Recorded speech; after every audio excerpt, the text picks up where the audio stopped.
Ano na, Drew? Ano na? Ano na, kasi, di ba, wala. Type nga kita eh. Say it again. Type. Type friends lang, ano ka ba? Hindi nga eh, mas pa dun. What do you mean?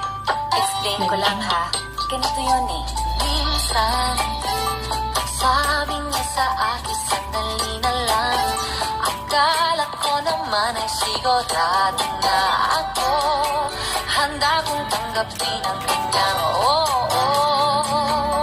Bigla na namang nagbago ang isip niya.